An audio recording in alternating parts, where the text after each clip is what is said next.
അസ്സലാമു അലൈക്കും വറഹ്മത്തുള്ളാഹി വബറകാതുഹു. അപ്പോൾ നിങ്ങൾ തംബ്നെയിൽ കണ്ടതുപോലെ തന്നെയാണ് മദ്രസയിൽ ഞാൻ പോയിട്ടില്ല എന്നുള്ളത്. ഈ ഒരു വാസ്തവം നിങ്ങളോട് പറയണമെന്ന് ഞാൻ വിചാരിച്ചിട്ടുണ്ട് ഇൻഷാ അല്ലാ. അപ്പോൾ മദ്രസയിൽ പോകാത്ത ഞാൻ എങ്ങനെയാണ് ഖുർആൻ പാരായണം ചെയ്യുന്നത്? അപ്പോൾ ഇൻഷാ അല്ലാ ആ ഒരു കാര്യവും അതുപോലെ തന്നെ മദ്രസയിൽ കുട്ടികളെ വിടുന്ന പാരൻസ് എന്തൊക്കെ കാര്യങ്ങൾ ശ്രദ്ധിക്കണം, എന്തൊക്കെ കാര്യങ്ങൾ അറിഞ്ഞിരിക്കണം എന്നൊക്കെയാണ് നമ്മുടെ ഇന്നത്തെ ഈ ഒരു ടോപ്പിക്. അപ്പോൾ മാക്സിമം നിങ്ങൾ വീഡിയോ സ്കിപ്പ് ചെയ്യാതെ നിങ്ങൾ കാണുക, മാക്സിമം സപ്പോർട്ട് ചെയ്യുക. ഓക്കെ ഇൻഷാ അല്ലാ. ഇവിടെ ഇപ്പോൾ ഞാൻ ഉദ്ദേശിക്കുന്ന മദ്രസ എന്ന് പറയുന്നത് അത് ഏത് മദ്രസയുമാകാം, ആര് നടത്തുന്ന മദ്രസയുമാകാം. പ്രത്യേകിച്ച് വിഭാഗീയതയൊന്നുമില്ല. ഇവിടെ മദ്രസ എന്നുള്ളതാണ് എൻ്റെ ഒരു ടോപ്പിക്ക്. കാരണം കുട്ടികൾക്ക് മദ്രസ കിട്ടുന്നത് എങ്ങനെയാണ് എന്ന് രക്ഷകർത്താക്കൾ അറിയണം.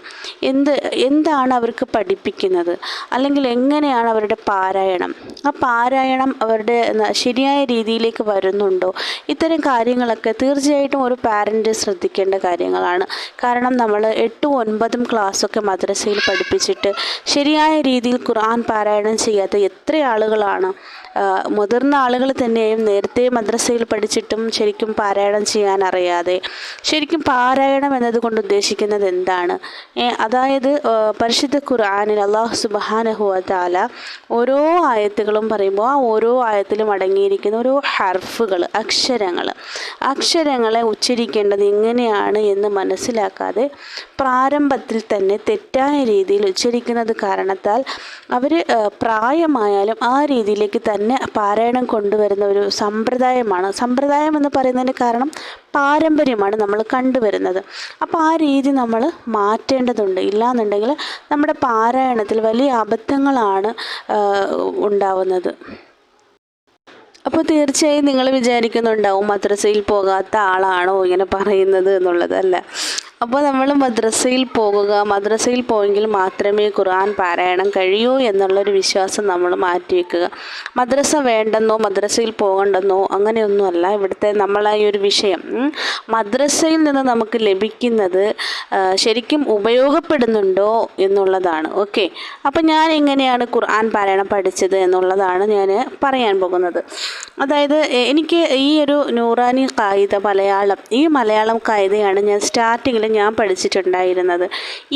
ഇത് പഠിച്ചുകൊണ്ട് തന്നെയാണ് ഞാൻ ഖുർആൻ പാരായണത്തിലേക്ക് എത്തിയത്. അൽഹംദുലില്ലാ, മാഷാ അല്ലാ. അതായത് നമുക്ക് എല്ലാ മദ്രസകളിലും ഈ ഒരു ഖായിദ സിലബസ് ആക്കിയാൽ തന്നെ വളരെ നല്ലതായിരിക്കും. കാരണം അത്രയും കാര്യങ്ങൾ അതിലടങ്ങിയിട്ടുണ്ട്. കാരണം ഒരു ഖുർആൻ പാരായണം അറിയാത്ത ഹർഫ് മുതൽ അക്ഷരം മുതൽ എല്ലാ കാര്യങ്ങളും, അത്യാവശ്യ നിയമങ്ങളെല്ലാം അതിൽ പഠിപ്പിക്കുന്നുണ്ട്. ഒരു ഹർഫ് പോലും അറിയാത്ത ഒരാൾക്ക് ഹർക്കത്തുകളെ തമ്മിൽ യോജിപ്പിച്ച് അക്ഷരങ്ങളെ തമ്മിൽ ചേർത്ത് വായിക്കാനും ഒക്കെ പരിശീലിപ്പിക്കുന്ന നല്ല ഒരു ടെക്സ്റ്റാണ് നൂറാനി ഖായിദ എന്ന് വെച്ചാൽ. അപ്പോൾ മാക്സിമം ഇത് വാങ്ങുകയും അത് എവിടെ നിന്നാണോ നല്ല രീതിയിൽ പഠിക്കാൻ കിട്ടുന്ന സൗകര്യം അത് ഉപയോഗപ്പെടുത്തുക എന്നുള്ളതാണ് പറയാനുള്ളത്. അപ്പോൾ ഇൻഷാ അല്ലാ ഞാൻ മദ്രസയിൽ പോകാത്ത വ്യക്തി ഖുർആൻ പാരായണം അങ്ങനെയാണ് പഠിച്ചതെന്ന് നിങ്ങൾക്ക് മനസ്സിലായല്ലോ. അൽഹംദുലില്ലാ. അപ്പം നമുക്കൊരു കാര്യം ഇവിടെ വ്യക്തമാണ്. കാര്യം നമ്മൾ എത്ര നമ്മൾ പഠിച്ചില്ല എങ്കിൽ പോലും ഇപ്പം ഇസ്ലാമിലേക്ക് വരുന്ന ആളുകളുണ്ട്. അപ്പോൾ അവരൊക്കെ എങ്ങനെയാണ് ഈ ഖുർആൻ പാരായണം ചെയ്യുക? അല്ലേ, ആദ്യമായിട്ട് 60, 70 വയസ്സുള്ള ആളുകൾ ഇസ്ലാമിലേക്ക് കടന്നു വരുന്നവരില്ലേ, അവരൊക്കെ എങ്ങനെയാണ് ഈ ഖുർആൻ പാരായണം ഇത്ര ഭംഗിയായി ചെയ്യുന്നത്? അതൊരു വലിയ അത്ഭുതം തന്നെയാണ്. കാരണം അത് നമ്മൾ ഏതൊരു കാര്യത്തിന് മനസ്സ് വെക്കുന്നുവോ അത് തീർച്ചയായും ആ ലക്ഷ്യത്തിൽ നമുക്ക് എത്താൻ സാധിക്കും എന്നുള്ളതാണ് നമ്മളവിടെ കാണുന്നത്. അതുകൊണ്ട് നമ്മൾ പഠിക്കാൻ വേണ്ടിയിട്ട് ശ്രമിക്കുക. അല്ലാതെ നമ്മളിതൊരു ഭാരമായിട്ട് നമ്മൾ വിചാരിച്ചു കഴിഞ്ഞാൽ നമുക്ക് ഭാരം തന്നെയാണ്. നമ്മൾ ശ്രമിച്ചെങ്കിൽ മാത്രമേ നമുക്ക് ആ ഒരു വഴി അല്ലാഹു എളുപ്പമാക്കുകയുള്ളൂ. അതുകൊണ്ടെന്നോ മദ്രസയിൽ പഠിക്കേണ്ടെന്നോ മദ്രസയിൽ പഠിക്കുന്നത് ശരിയല്ലെന്നോ ഒന്നും പറയാനല്ല നമ്മുടെ ഇന്നത്തെ ഒരു വിഷയം എന്നുള്ളത്. നമ്മളുടെ കുട്ടികൾ മദ്രസയിൽ വരുന്നു. അപ്പം നമ്മൾ അവരെ നിരീക്ഷിക്കണം, അവരുടെ ഓത്ത് നമ്മൾ ശ്രദ്ധിക്കണം, അവരുടെ നിസ്കാരം നമ്മൾ ശ്രദ്ധിക്കണം. വെറുതെ നമ്മൾ മദ്രസയിൽ ഇത്ര വരെ പഠിച്ചു, ഫുൾ മാർക്കുണ്ട് എന്ന് പറയിക്കാനോ അല്ലെങ്കിൽ പറയാനോ വേണ്ടിയിട്ടാവരുത് നമ്മുടെ കുട്ടികളുടെ മദ്രസ. അവർക്ക് ആഖിറത്തിലേക്ക് ശരിയായ രീതിയിൽ അത് ഉപകരിക്കുന്നുവെന്ന് നമുക്ക് ബോധ്യപ്പെടണം, പാരൻസിന് ബോധ്യപ്പെടണം. പിന്നീട് നമ്മൾ മദ്രസയിൽ മറ്റ് കാര്യങ്ങൾക്കൊക്കെ വേണ്ടി നമ്മൾ ഒരുപാട് സാമ്പത്തിക ചിലവൊക്കെ നമ്മൾ ചെയ്യുന്നുണ്ട്. പല സൗകര്യങ്ങളും ഏർപ്പെടുത്തുന്നതിന് വേണ്ടിയിട്ട് നമ്മളെ മക്കൾ പഠിക്കാൻ വേണ്ടിയിട്ടാണ്. അപ്പോൾ നമ്മൾ എന്ത് ചെയ്യുക, അതൊക്കെ നമ്മൾ കൊടുക്കുന്ന ആ ഒരു കാര്യങ്ങളൊക്കെ ഉപയോഗപ്പെടുന്നുണ്ടോ, ആർക്ക്, നമ്മുടെ കുട്ടികൾക്ക് ഉപയോഗപ്പെടുന്നുണ്ടോ, പഠനവുമായി ബന്ധപ്പെട്ട രീതിയിൽ അവർക്ക് ഉയർച്ചയുണ്ടോ, നിലവാരമുണ്ടോ എന്നൊക്കെ നമ്മൾ അന്വേഷിക്കണം. വെറുതെ നമ്മൾ മദ്രസയിൽ വിട്ടുകൊണ്ടോ ആ മദ്രസയിൽ പോകുന്നുണ്ട് എന്ന് നമുക്കൊരാശ്വാസം ഉണ്ടാകും അല്ലേ. അപ്പോൾ നമുക്ക് ഇതാരെയും ബോധ്യപ്പെടുത്താനോ നമുക്ക് തന്നെ ആശ്വസിക്കാനോ വേണ്ടിയിട്ടല്ല, നമ്മുടെ മക്കൾക്ക് അത് ഉപയോഗപ്പെടുന്നുണ്ട്, 5 നേരം അവർ നമസ്കരിക്കുന്നുണ്ട്, അവർ മദ്രസയിൽ പഠിച്ച കാര്യങ്ങളൊക്കെ അവർ ചെയ്യുന്നുണ്ട് എന്ന് നമുക്ക് ബോധ്യപ്പെടേണ്ടതുണ്ട്. അതാണ് ഒരു പാരൻറ്റിൻ്റെ ഉത്തരവാദിത്വം എന്നുള്ളത്. എന്നാൽ മാത്രമാണ് ആ കുട്ടിക്ക് മദ്രസ കൊണ്ട് ഉപയോഗം ഉണ്ടാവുക. ഓക്കെ, ഇൻഷാ അല്ലാ.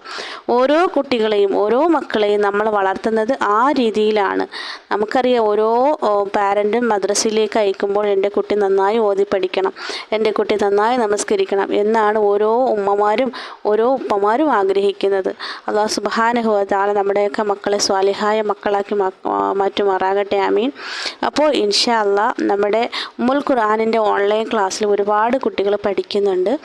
മാഷാ അല്ലാ, നല്ല രീതിയിൽ ഒരു ഹർഫ് പോലും അറിയാതെ വന്നിട്ടുള്ള ചെറിയ കുഞ്ഞു മക്കൾ വരെ പഠിച്ചിട്ടുണ്ട്, പഠിക്കുന്നുണ്ട്, പഠിച്ചുകൊണ്ടേയിരിക്കുന്നുണ്ട്.